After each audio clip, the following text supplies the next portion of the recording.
Assalomu alaykum aziz o'quvchilar. Robosmart o'z platformasiga xush kelibsiz. Bugun C++ kursining navbatdagi darsini boshlaymiz. Bugungi darsimizda sikl operatorlari bilan tanishamiz. Xo'sh, birinchi o'rganadigan operatorimiz bu for operatori. For operatori bu ma'lum bir shart bajarilgunga qadar kod blokini takrorlash imkonini beruvchi sikl operatori hisoblanadi. Operatorning sintaksi quyidagicha. Avval boshlang'ich qiymat beriladi, undan keyin shart, undan keyin o'zgartirish, ya'ni iteratsiya bajariladi. Forni, demak, asosiy bajariladigan birinchi ishi nima? Demak, birinchi o'zgaruvchi e'lon qilinadi, int i, uni boshlang'ich qiymati beriladi, masalan 0 va shart tekshiriladi. 0 kichikmi 5 dan. Agar shart rost bo'lsa, demak shart rost, unda mana bu yerda berilgan kod bloki bajariladi va bajarilib bo'lingandan keyin iteratsiya qiymati bittaga oshiriladi va yana qaytib shart tekshiriladi. Shu tartibda bajariladi. Keling oddiy misolda, ya'ni 1 dan 5 gacha bo'lgan sonlarni chop etuvchi dastur kodida forni ishlash prinsipini ko'raylik. Demak, birinchi holatda i o'zgaruvchi e'lon qilinyapti, uni tipi butun tip. Agar siz int main ichida i ni e'lon qilgan bo'lsangiz, oldindan bu yerda i barobar deb ketsangiz bo'ladi. Lekin birinchi marta e'lon qilganingiz uchun uni e'lon holatda berishingiz kerak. Demak, int i barobar 1 boshlang'ich qiymatni berdik. 1 kichik yoki tengmi 5 dan, kichik sharti bajariladi va endi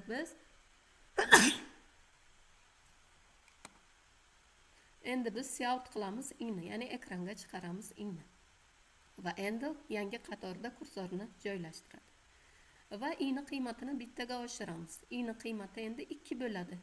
2 kichikmi 5 dan, shart rost, endi ekranga 2 chiqariladi va 2 ni qiymati bittaga oshiriladi, 3 va hokazo 3 tekshiriladi.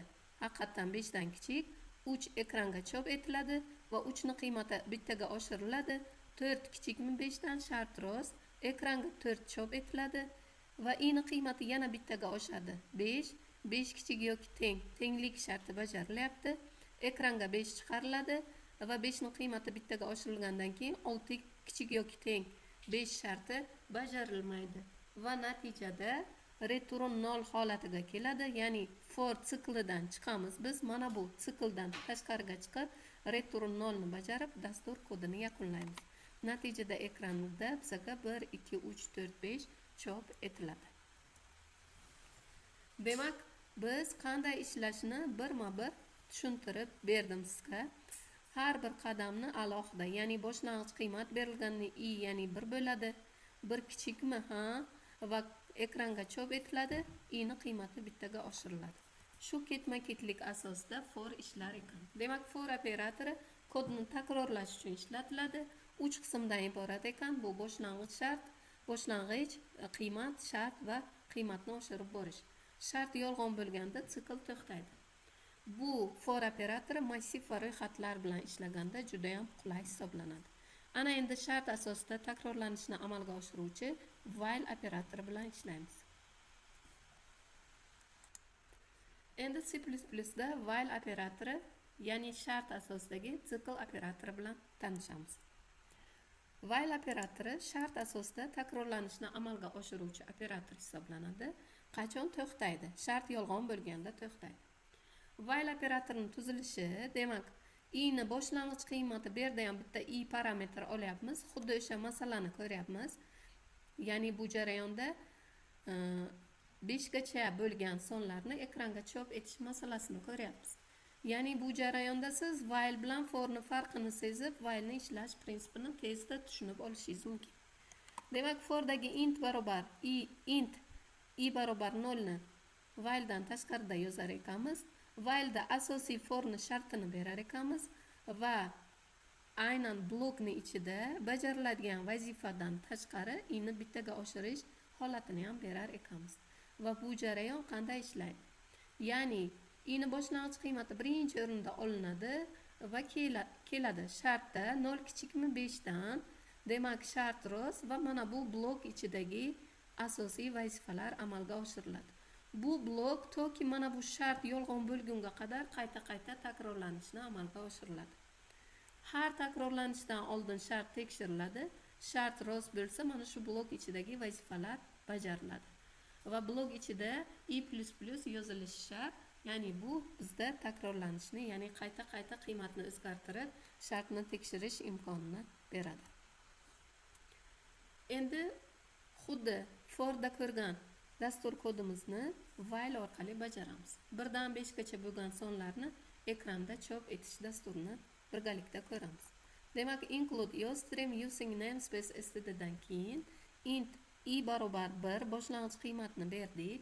Endi while'da bir kichik yoki teng 5 shartini tekshiramiz.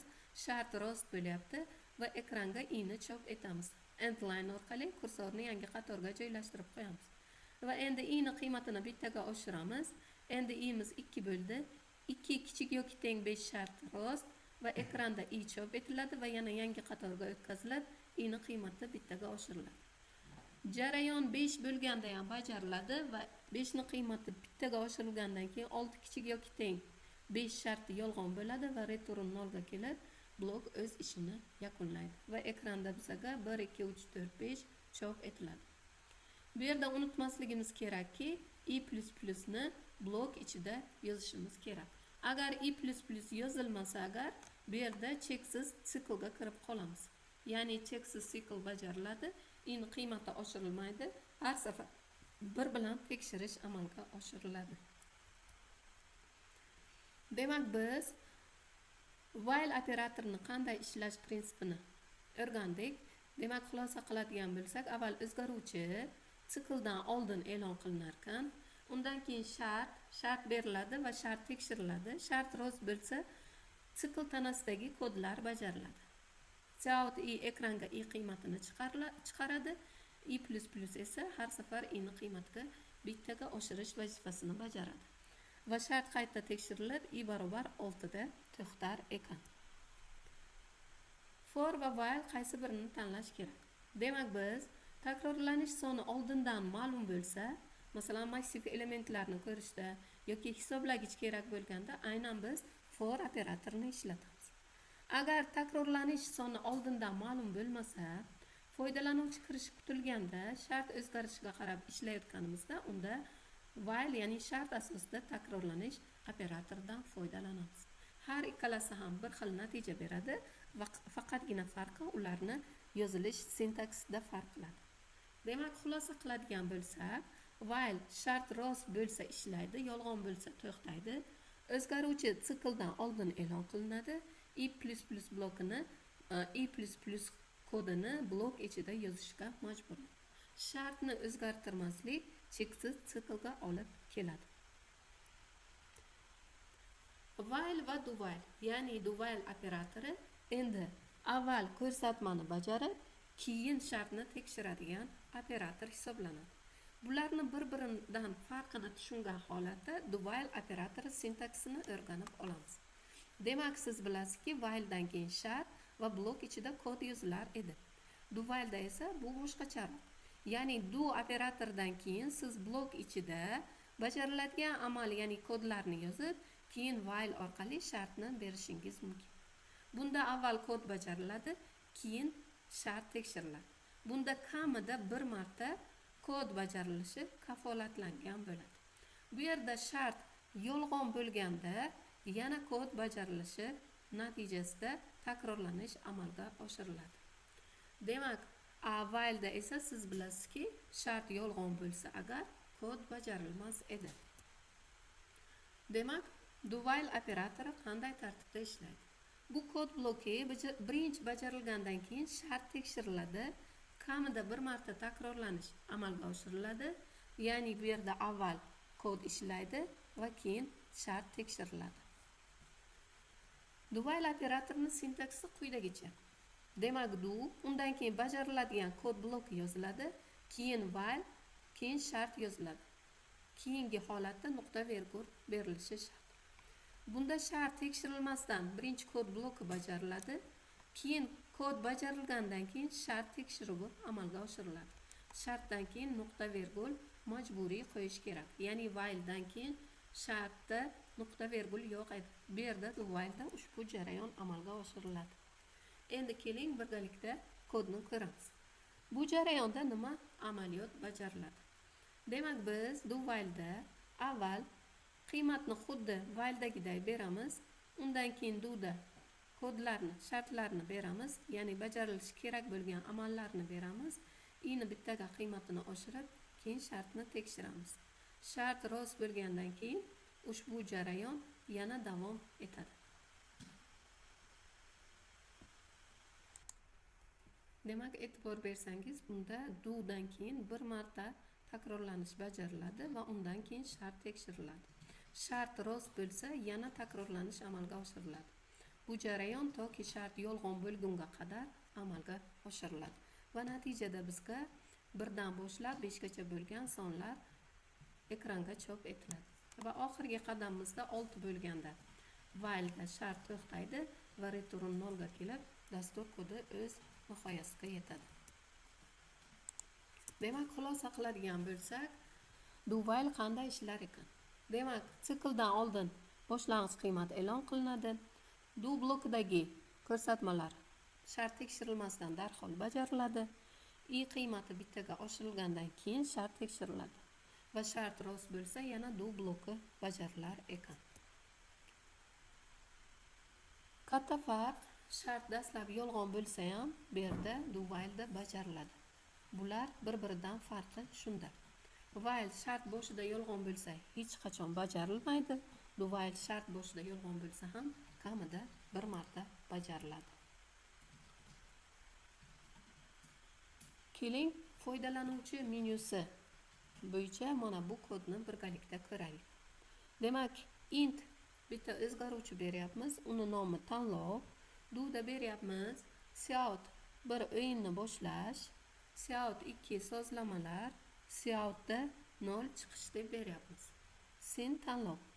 While'da biz tanlov teng bo'lmasa 0 da takrorlanishni amalga oshir deyapmiz. Menyu har doim kamida bir marta ko'rsatilishi kerak. Foydalanuvchi tanlov qilguniga qadar takrorlanadi. 0 ni tanlasa esa chiqadi va shart oxirida tekshiriladi. While bilan ham qilsa bo'ladi, lekin do while bilan bu jarayonni amalga oshirish qulayroq.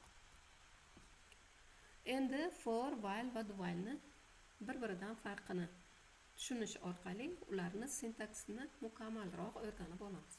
Demak, for soni aniq, takrorlanish soni aniq bo'lganda, ko'pincha massiv va ro'yxatda hisoblagich counter bilan birga ko'p qo'llanilar ekan. Va umumiy sintaksi int i barobar 0 boshlang'ich qiymat, undan keyin i kichik n bu shart va i plus plus takrorlanishni amalga oshirish uchun ishlatiladi. While'da esa soni noma'lum bo'lgan takrorlanishni amalga oshirish uchun ishlatamiz. Bu yerda shart takrorlanishni asosiy vositasi hisoblanadi. Shart agar yolg'on bo'lsa 0 marta takrorlanishi mumkin va bu yerda umumiy sintaksiz quyidagicha. Ya'ni int i barobar 0 boshlang'ich qiymatni berdik. While'dan keyin shart beriladi va blok ichida takrorlanish bloki bajariladigan amallar ketma-ketligi beriladi. E'tibor bersangiz, i plus plus bu yerda majburiy, ya'ni bu agar berilmasa cheksiz siklga kirib qolamiz. Ya'ni i ni qiymati o'zgarishi orqali shart har safar o'zgarib turadi. Do while operatori demak kamida bir marta takrorlanadi. Menyu va validatsiya uchun qo'llasak bo'ladi. Avval bajarib keyin tekshiradi. Do while'dan keyin nuqta virgul qo'yilishi asosiy muhim jihat hisoblanadi. Mana bu yerda esa sintaksi berilgan. Demak, umumiy xulosa qiladigan bo'lsak, biz jarayonga qarab qaysidir for, while yoki do while operatorlaridan birini qo'llashimiz mumkin. Demak, bugungi sikl operatorlari bo'yicha mavzuyimiz tugadi. Amaliyot qismiga o'tib, amaliy jarayonlarda dev CPP da ushbu jarayonlarni bajaramiz.